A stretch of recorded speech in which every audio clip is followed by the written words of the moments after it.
And have you ever asked the question, what would I tell my younger self if I had the opportunity? And that's what we're talking about today. Yes. And first of all, let me say this, because you guys are such wonderful people. You are in so many different ways, but we're kind of having a takeover show today. Yes. Because our friends Joyce and Chris Kane and Lisa Harper are going to kind of take over this episode. If anybody's going to take over a show, it feels like it should be them. Yeah, I was kind of like, I think I can let Chris Kane, I feel like I was more like, she could be me.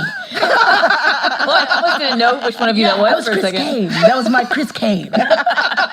But if we're going to seriously, it was an honor to absolutely to have them sit on our lovely pink couch and really just share all kinds of knowledge. It was fantastic. I was back there let me take notes. Yeah. Me too. So this is from our women's conference, our very most recent women's conference. We had this opportunity to kind of have a girl chat discussion there, share it with everybody. And now we want to share it with you too. But like you guys said, there was so much just powerful stuff for life lessons of all different phases of life. And we asked those questions like, okay, what would you tell your teenage self? What would you tell your motherhood self? What, all the different questions and so many different things that we were able to get into a lot of different angles of life. Yeah. And it was interesting because they all have such different perspective, which is why we all love doing this too, because we're learning from each other, and just to hear from them who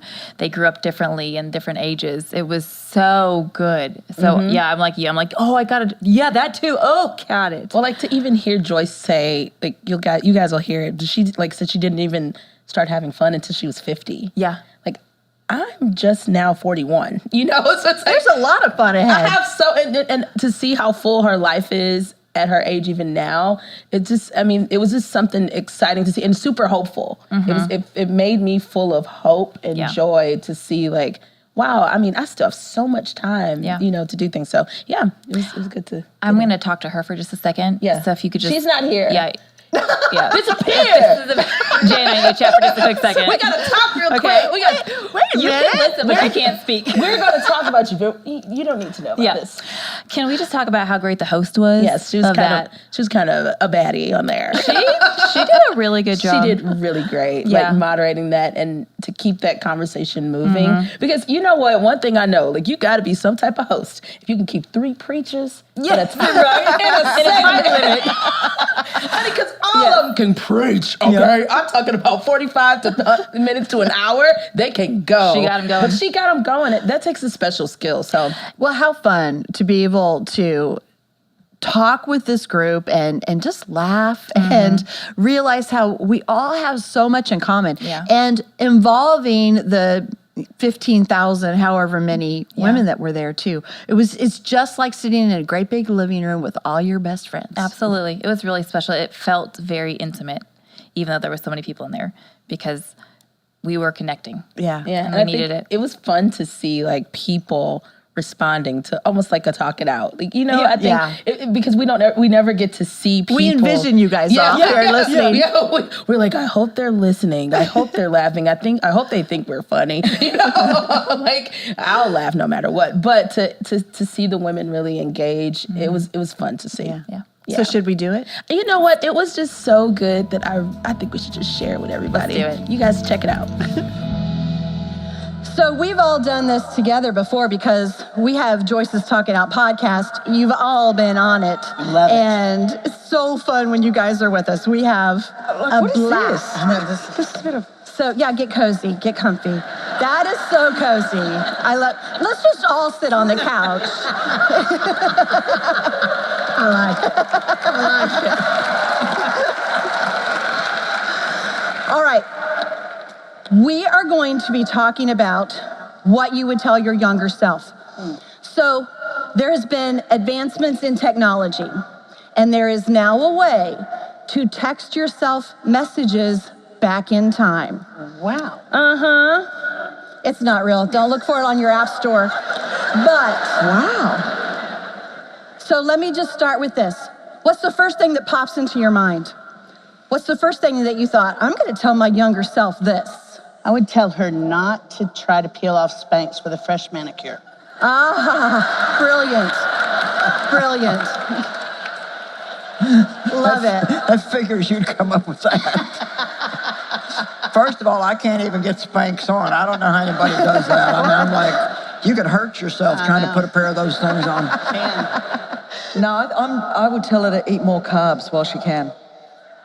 That what? Do it while your metabolism's Eat more working. carbs while you can. Eat more carbs while you can. What pops into your head, Joyce? I just think it's so important to enjoy your life. And so many people put that off until when this. But it seems like, if you can't enjoy waiting, you're never going to enjoy your life. Because if you really think about it, you spend more time waiting than you do anything else. You wait for God to do something, and you wait, and then finally he does it. And that's a thrill, and you enjoy it for a little bit, but it's not very long at all. And that thing you were so excited about is ho-hum now, and so you're waiting on something else. So we just need to learn how to wait well and how to enjoy life. And, I had issues, things that needed to be changed in me, but I didn't. God enjoys us from the get-go. He knows what he's getting when he calls us into relationship with him. And I kept wanting to change before I could enjoy myself. I talk too much. I do this, I do that, or do something else. And you need to make a decision today that you're going to start enjoying yourself right where you're at, because God does enjoy you. That's right. And That's right. so I would have had a lot more fun, worried a lot less. Who's going to leave here determined to have more fun? Worry less. Yeah. Good advice from friends. Joyce always says that you live life forward, but that you learn from it backwards, essentially. You understand it backwards. So I think there's so much that we can share, that we've learned, that all of you can share with each other. After you hear this conversation, I hope that you'll share it together, because there are so many lessons. So let's start with what you would tell your teenage self, those teenage years. And we've got a lot of moms of daughters. We've got some young women out in the crowd. What would you tell your teenage self? I think I'd tell myself that there's no dark side to God. And I came to Christ when I was a kid. I have a similar backstory to Miss Joyce's. So I knew that God had sent Jesus to deliver me from my sin. I didn't think he liked me very much. I felt like I was way too dirty to be in God's family. So I was just always running scared and trying to be a good girl.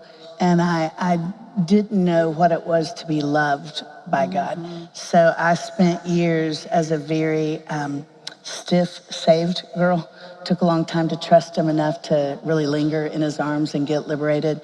And I was always afraid somebody would look under the hood, and find me wanting. And I think I would just open my own hood a lot sooner. Me too. I echo that. And I'd also say, because I was so not normal, I'm way more normal now than I was back then. Really? I would have told her it's okay. God has a place in his kingdom for someone like you. I mean, I was so like you. That's why we're so connected at the womb. And so because I was just not like the other girls. I didn't, my mum would get devastated because she'd take me to the store to buy me dolls, and I'd be in the book section or in the sports section. And back in my day, because I'm elderly, that was very odd. That was not what girls did. And so I spent so much time, I remember thinking, why did you make me a girl? Why did you make me, why couldn't I be like my brothers? Because we came from a staunch Greek family where the men were everything, and a woman was very secondary. And I would think, why did you put all this in me to frustrate me? And I think I would tell her that, God didn't put it in you to frustrate you, but it's part of your purpose, and it's part of your gifting, and it's part of your calling. That's great. And I think that would have been a lot better. Yeah, so good. I think when you're a teenager especially, you really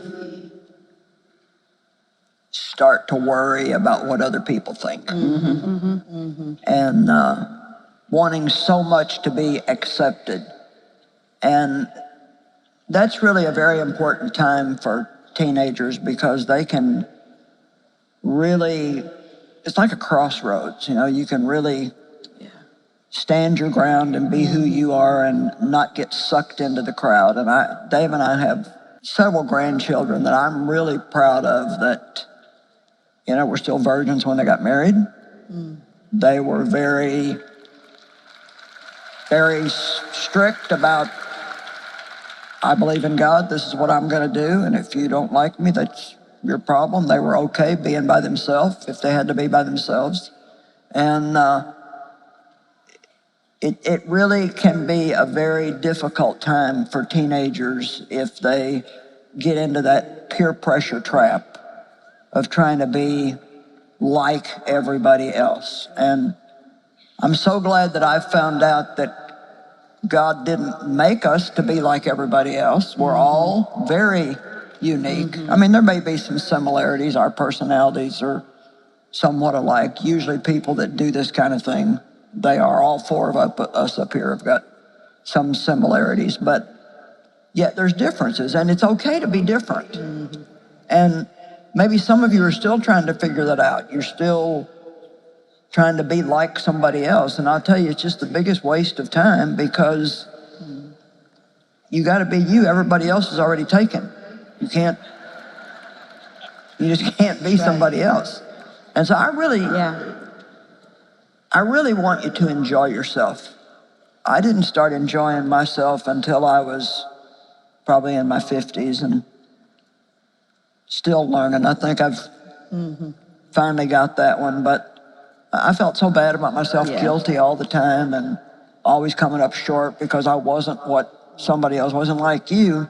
Maybe I didn't sense it so much in my teenage years as my young adult years, but I just wasn't like other women.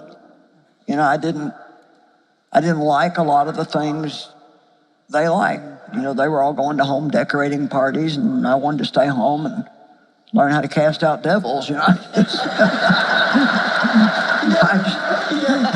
I just wasn't like them, and so because I wasn't like them, I thought there was something wrong with me. And I just want to tell you loud and clear, there is not something wrong with you because you are not like somebody else. Right. Yeah. Please get that. Yeah. Right. I would tell my younger self to risk it. It's great. I would say live big, tell the boy you think he's cute. Right. You know, don't be afraid and just put yourself out there because no matter what happens, even that rejection, you'll learn through it. Right. So I would love to tell my younger self that.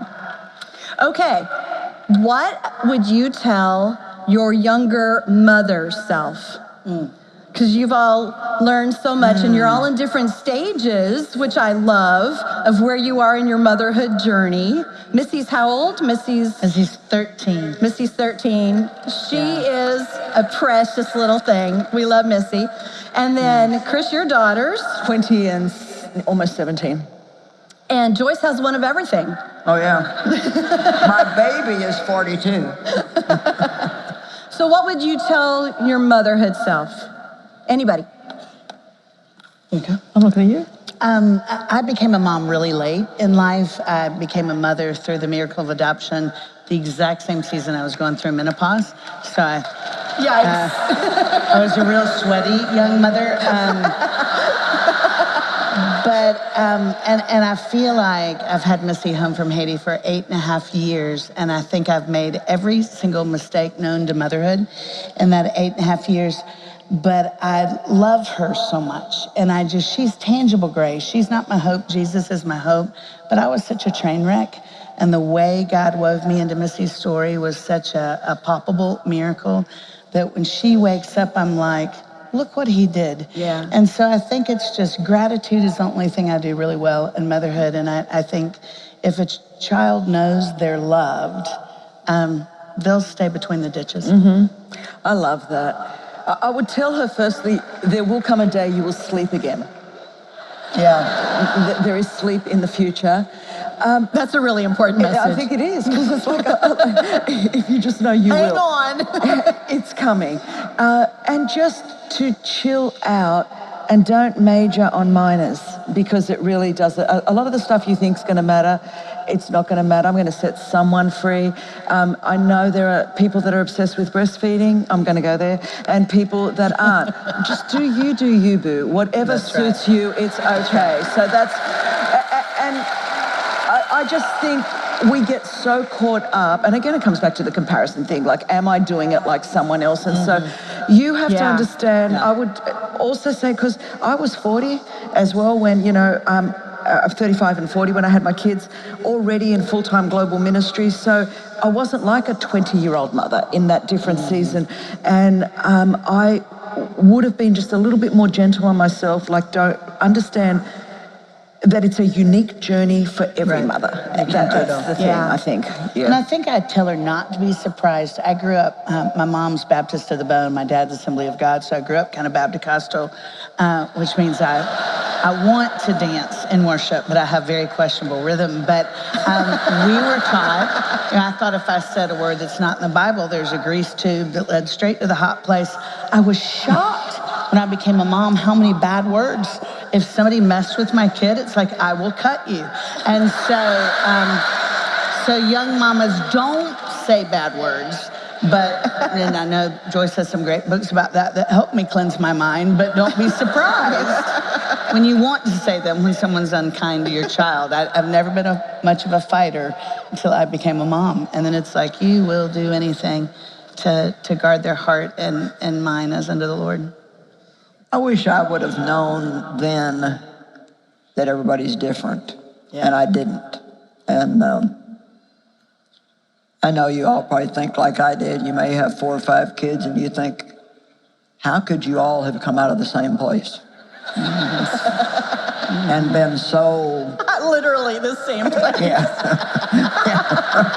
I'm sorry. And been literally so completely different in personality. And so if you do have a few kids, I had 4, I had one of everything. And you can't, you have to meet people where they're at instead of expecting all of them to be what you want them to be. And a lot of times you want them to be you, and sometimes you don't even really like yourself yet. That was one of the reasons why I had such a hard time getting along with David, is he was just a lot like me, and I didn't really like myself, so it's hard to like him. So I had one strong choleric, I had one perfectionist, and she was, you know, a perfectionist can be hard. I mean, they're so hard on themselves, and you love them so much, and you don't want to see them go through the things they go through. And then I had one full-blown sanguine. I mean, I don't care what you did to him, he'd have a good time with it. And I remember one time sending him out to sweep the back porch, and I looked around, and he's out there dancing with the broom, and I thought, Lord God. He hated school. I was so happy when he finally got out of school. I had to hire a private tutor and stick her right in his face to get him through school. There's no talk about college. I'll give you a job, but there's no talk about college. And I love what the Apostle Paul said. He said, I've learned, to the Jew, I'm a Jew, to the Greek, I'm a Greek. You know, he met people where they were at, instead of trying to make them come to him. And I really encourage you to remember that just like you can't be somebody else, neither can your child. And you need to celebrate who they are and not make them feel like there's something wrong with them. Don't ever compare one of your kids with another one. Don't ever say, why can't you be more like your brother? Why can't you be more like your sister? You know, some people are naturally smarter than others. Christine has just like got a brain 5 times the size of mine. She can read a whole book on an airplane. And I'm just not, I mean, I'm smart, but I'm not like her. And that's okay. You know, what I don't have, I think you're doing okay. Thank you. Yeah. Here's the thing. What you don't have, God will make up for. Totally. So good. Yeah.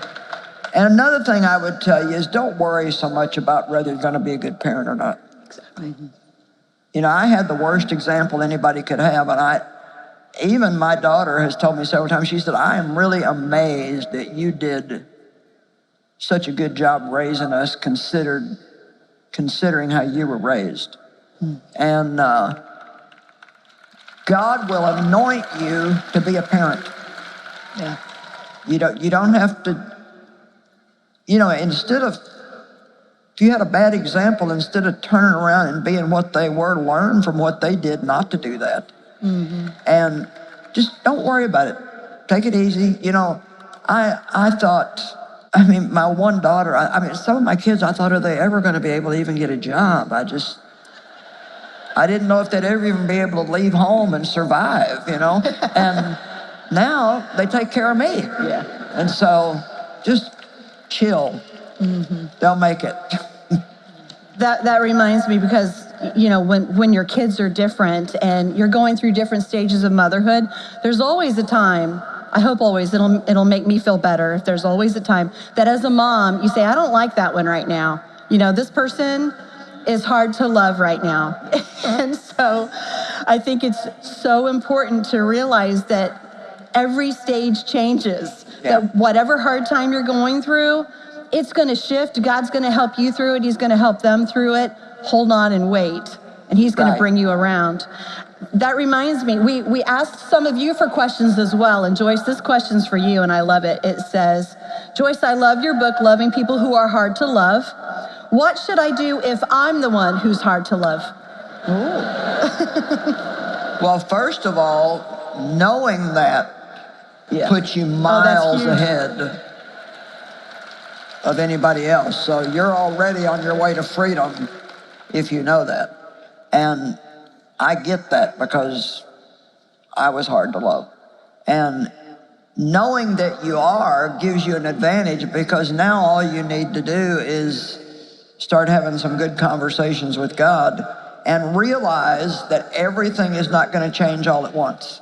The wonderful thing about the Holy Spirit is he's a gentle healer. Yeah. Beautiful. And he never, see, if we try to do it ourselves, we try to do way too much at one time. It's like, I talk too much, now this too much, now that too much, and I'm not this, and I thought I needed to be a better wife and a better mother, and I needed to be more artsy and crafty and have a garden and make my family's clothes, and I needed to be sweet like, my pastor's wife, and I tried to be sweet, and none of it just worked. It just didn't work. I still am, you've got a basic temperament, and God can change some of our moral behavior, but he's not gonna make you something that you're not.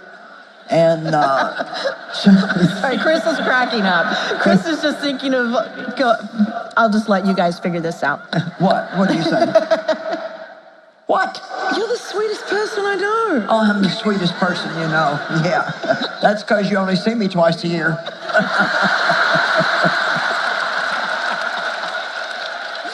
No, God has changed me, and I am pretty sweet now, but I'll never be like that.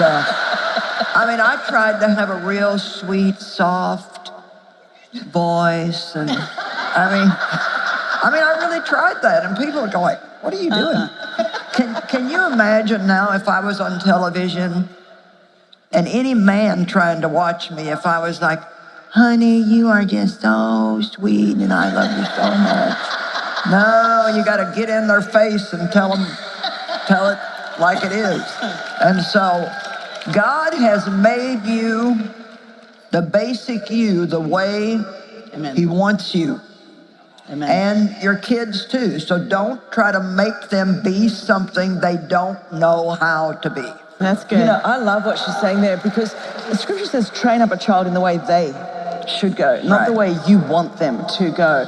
And one of the benefits of not becoming a parent until you're 35 or 40 and all your friends and peers are now becoming grandparents, it means you've learned from all their mistakes. Right. And so that actually has been really helpful for me. So now when my youngest one, that's really quirky like her father, very odd and quirky. And so she'll Is quirky a safe word to use for this? Yes. So she'll come one day, with red hair, the next day with black hair. Now, I would think the me of 30 years ago, and had I not met you and other mothers that were older, I might have really freaked out. Whereas nowadays, I'm like, it's your hair. If it falls out, knock yourself out. Like, it's just like, I don't, literally, that is my statement. She goes, Mum, can I, do my hair red? I'm like, knock yourself out. If you're going to bleach it, fall out, there it is. And I don't lose any sleep. And there's no big deal. And you're right, the next month it wants to be a different color anyway, so who really cares? So That's good. That's really good. That is a really good benefit. And looking, Catherine and Sophia are so different. And going, okay, don't try, my kids are not there to make me look good. And, that is huge. That's the big thing. That is huge. And so the pressure, and particularly if you're in ministry and on a platform, is oftentimes you can be harder on your kids because you think they're a reflection of you. And so instead of getting your significance or security or affirmation or value from God, you're actually trying to get it from your kids, and you're putting a pressure on them that God never put upon them. And it is so wrong. Especially if you're doing something like we're doing. Totally. Because people try to judge you by that. And then the kids feel that pressure. And so I just thank God. Again, I'm not saying a younger me probably would have made a lot more mistakes, but I have learned. I mean, I've had Mama J. I probably still wouldn't be married or a mother if I didn't have her, So, but I can see how that is such a pressure on when parents, if you're broken and insecure on the inside, you're going to think that you're going to be using your kids basically to fill a need or a hole or some sort of external value, and it's just out of order. You're there to train them up in the way they should go with the gifts and callings God has put on them, and then launch them into the atmosphere as arrows for the glory of God.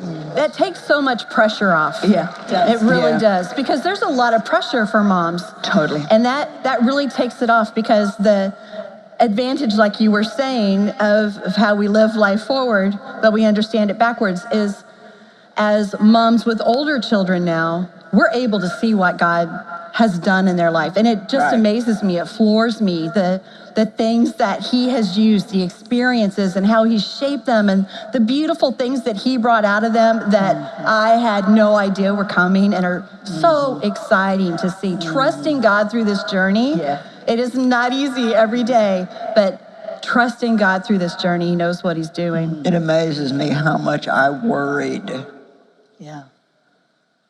And how good all my kids have turned out. It's just chill and relax. And remember, you're not what you were when you were 13 or 14 or 15. Oh, thank God. And remember that God loves your kids more than you do. So there's a God factor in all of this. And they've got to encounter him themselves. And I think putting undue pressure on them and not acknowledging that there's a process, and the Lord's calling him to themselves, and the Holy Spirit's working in their lives, and you have to just give them that space. I think I just want to say, and then I'll stop. Where I got most of my pressure, and girls, I'll say this because this is the living room, and Absolutely. this is the girls. It's all safe. Very safe with 30,000 of my closest friends. So, but where I got my initial most pressure for parenting, and again, I was an older mum, 35 and 40. 35, I had my first, 40, my second. And I was already in full-time ministry, but it was actually from other women who had chosen a different journey with their children. They were stay-at-home mothers, many homeschooling mothers. I would get more sort of looking down their nose at me, or guilt. Now, they love my teaching. They want the encouragement. I don't know how I'm supposed to do both. I wasn't able to be a stay-at-home mum and on the road 300 days a year. It just wasn't going to work. And it works the other way around too. Those stay-at-home moms feel the same thing. Exactly. Well, that's what it landed for me was my kids, when they wanted to go to school, there was a stay-at-home mum, and she would volunteer at the school 3 mornings a week. And I remember I would travel so much, and I'd take Sophia, and Sophia would run up to this mum, Sharon was her name, loved her to pieces. pieces. And they would hug. And I would hold Sharon's hand and she would hold my hand. We'd pray for each other. And I'd say, Sharon, I thank God that you're called to be a stay-at-home mum and that you go.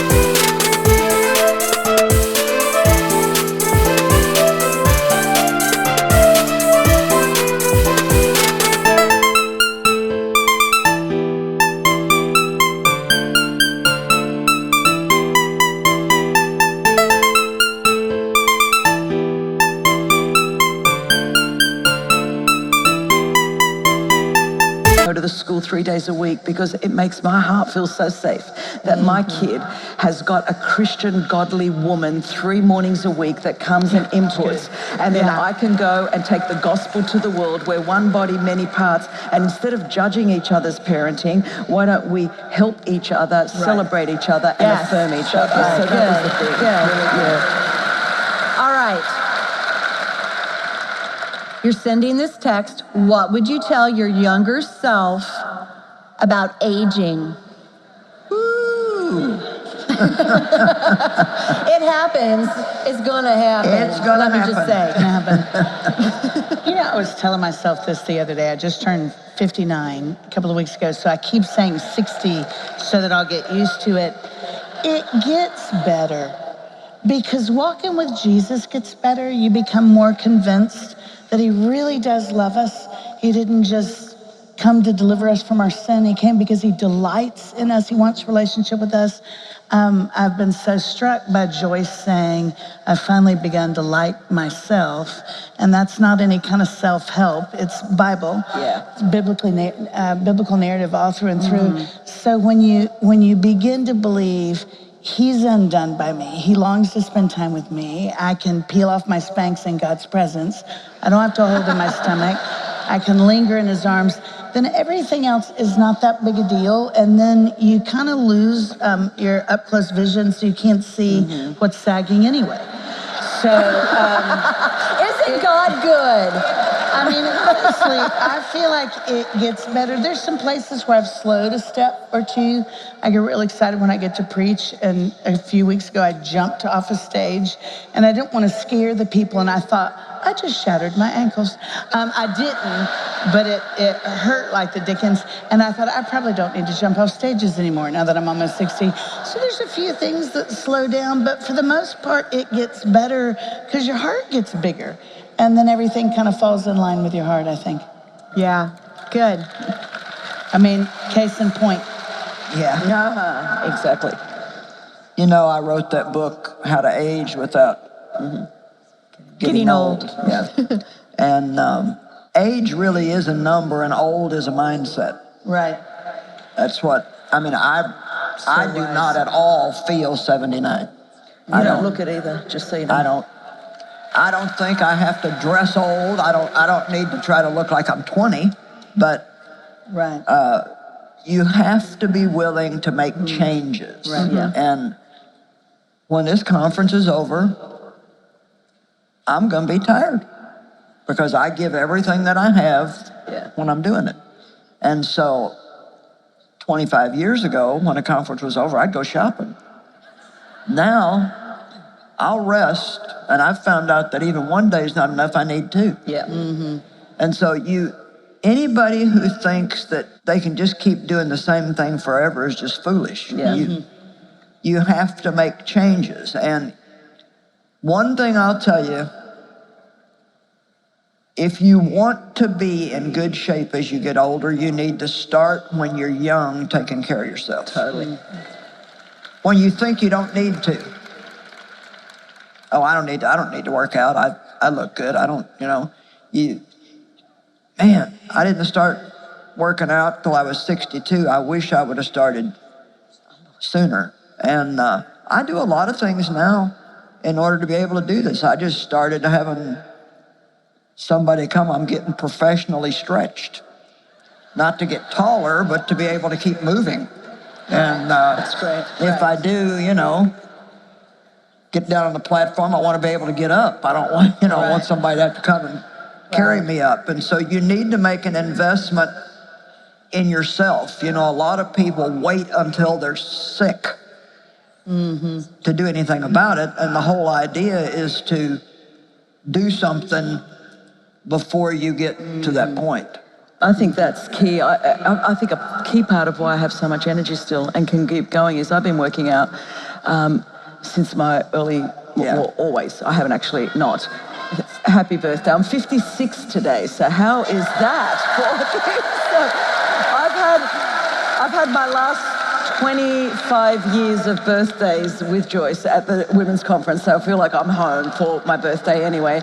And so, but at 56, I probably feel stronger than I ever have. I mean, I'm climbing more mountains than I've ever done. I feel stronger and healthier by the grace of God and fitter, but there's a commitment. And I agree with needing more recovery time now. Just being, I'm riding in Joyce's slipstream. So basically anything she's learned at 70, she's told me at 50. And I think, thank God, I've got it 20 years earlier. And so if you listen to her honestly, it works. That's the deal. And I'm sure that's why I'm flourishing now. So I'd be like, don't get scared of aging. We live in a youth-obsessed, youth idolatry culture.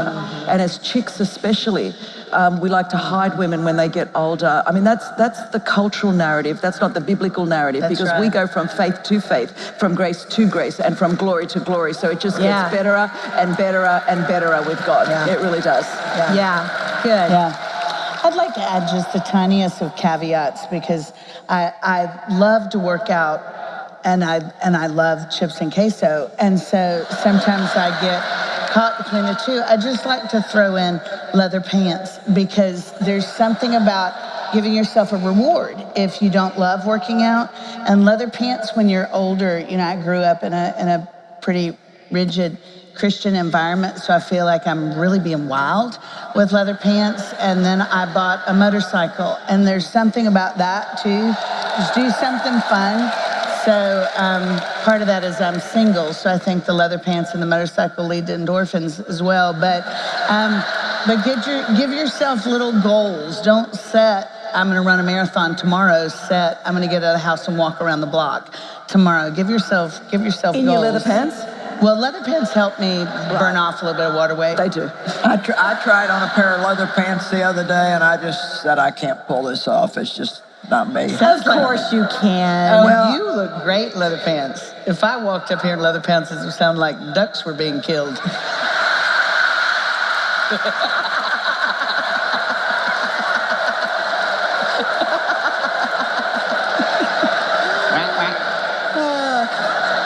Okay. So much one could say right now. Moving on. I want to give you guys a chance here at the end.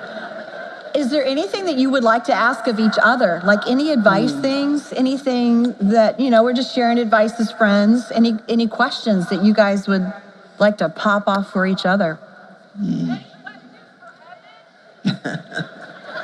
If not, that's okay. I have another question. Well, I would. Joyce, from getting to watch you from the cheap seats for all these years, you have such I've never seen your passion for Jesus ebb or your love for God's word ebb. How have you kept walking so straight toward the Lord, just basic? When you get up in the morning those days that you don't want to lead a global ministry, that you barely want to open your Bible, what is that besides discipline and a gift from the Holy Spirit?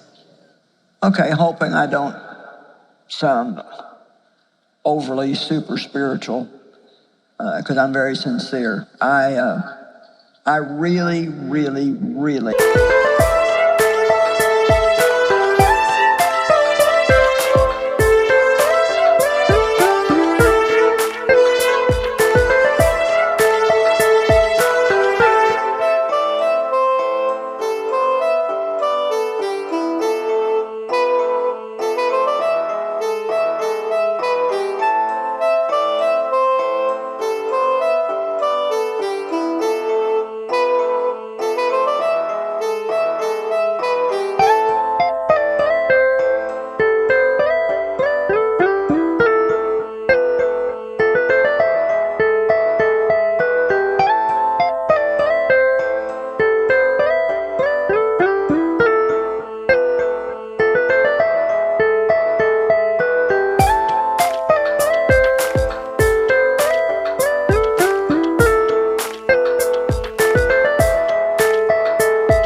love God.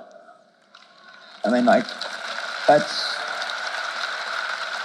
I'm ruined for anything else. Yeah. You know, and this is just my thing, but I don't get involved in a whole lot of stuff and with a whole lot of people. I really kind of feel like I belong to the Lord. I'm called to do something that is pretty major, Right. and I really, really, really want to do it right. I don't ever want to make God ashamed, or I really want to do it right. And every morning when I get up, and I can say every morning, I get my coffee and I go and I spend anywhere from 1 to 3 hours with the Lord. And it's different every day. You know, it's not, I've never seen Jesus walk into the room. I don't have a lot of spiritual dreams. And, you know, it's like, it's my relationship with God is pretty ordinary, but it's very comfortable. You know, it's like I know that he loves me and I know that he accepts me the way I am. And I've finally grown to the point where I believe he's pleased with me. And I just think if you always keep God first in everything, if you always, listen, you don't have time not to have time for God. Right. You just, Great. the best way in the world, I remember many years ago when I was working in ministry, I was so proud of myself that I worked for a church. And God spoke to me one morning. He said, you work for me, but you don't spend any time with me. And see, just because you're in ministry, that doesn't make up. See, I've learned my ministry is a job that God has given me to do, but he still requires me to be a regular Christian in my everyday life. When I do random acts of kindness, which I'm very fond of, I don't do that because I'm a minister. I do it because I'm a child of God. Right. And I really try not to say anything in the pulpit that I don't live in my everyday life. But if you got to be careful about getting involved in too much stuff. I mean, you really can only have 5 really good friends and keep up with them. And I know Christine knows the whole world, and I don't know how she does it, but I can't handle that. Right. You know, I got to keep it pretty narrow because I got to have room in my life for God to have the biggest part of it. And so I belong to him and he's mine, and that's the way it's going to stay. Beautiful. Thank you. Great. Wasn't that the best? I just think that was some of the best conversations. And also we would like to note that no ducks were harmed during the making of that video.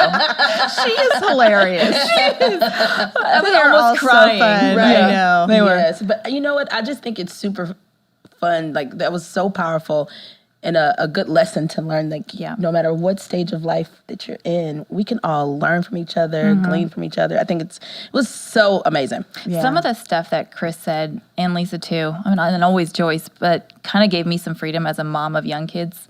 Like, those are some things that I need to be reminded of, and that I should take some pressure off myself, and I don't need to be like every other mom, and I need to run in my lane and not feel the need to compare so much. So that was really important for me to hear. It's all goodies. One note you would tell your younger self, either one of you, both of you?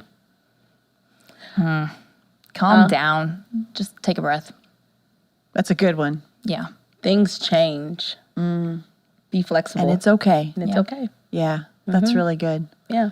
I think I would tell my younger self, even when it doesn't look like it's all going to work out. Yeah. That's good. Yeah. That's a good one. Actually, I will take that from your younger self and I'll apply it to my current self. Yeah, me too. Thank you. Me too. Right, that's good advice for today. I'll take that, double it, and throw it on my life right now. Thank you for that. Double thanks. I'll take it and I'll raise you. I'll raise you. I'll take that one too. Thank you. No, we do. We have so much to learn from each other. And life lessons are never wasted. No. So whether it's for someone else or it's just for your heart, because I love being able to look back and say, God, thank you. Yeah. For those times that were so hard, that hurt so bad, that now I can see how you were working, how you would never abandon me, how you had so many blessings hidden in there that I didn't even see at the time. Yeah. But I think that's so stabilizing for our life now. Yeah, I was just talking to someone this morning about how God's so good in his unanswered prayers. You know, like that's a country song.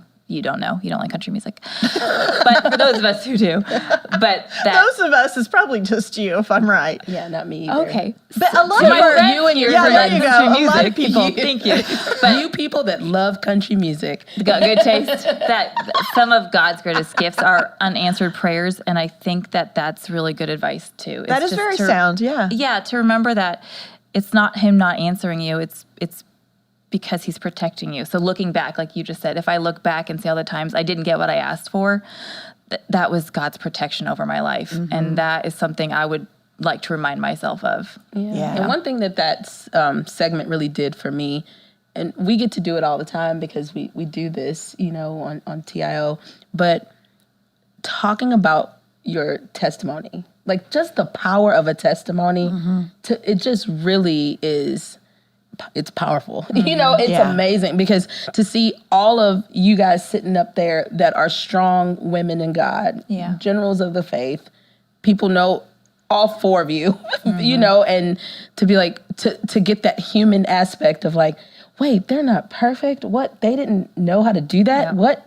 It just humanizes Christianity. And so I think it's That needs to important, happen. you know, we need to have more of that. And another thing that I thought was super powerful, none of you really live in the same vicinity. Like, it's not like you all live in the same area. So that means that just because you can still have those kind of deep conversations with like-minded people. Oh, sure. I just say that as a tip to like some of our friends. Like, you don't have, we get to do this because we do live in the same area and we get to do it all often, you know. However, people, if you share your stories and talk about Jesus with people, you know, find friends to talk about it because you don't know whose life you're in. Like everything that was shared on that platform was so powerful and so impactful, and that those testimonies really encouraged me, you know, like personally. So Share it with the person on the plane next to you. exactly. I mean, unless there's God will open opportunities. You know, they can't get away though. No, So you got can 'em. talk as much. I'm going to tell you my story. they're giving drinks now. Are you sleeping? I got a testimony, Toots. And I gotta let it out. You can always throw in, it's good to know the Lord in case something bad would happen on this flight. You know, Then you get just their a little attention right away. real gospel message. But now that I have your attention, I'd like to share with you some things. Well, anyway, we've been talking so much about wisdom and what we would share with our younger selves. So we do have an offer for you today. Joyce has a book called In Search of Wisdom. And this is just great things that are gleaned from Proverbs, the best place to look for wisdom. So you can get that for your gift of any amount. Go to joycemeyer.org/talkitout.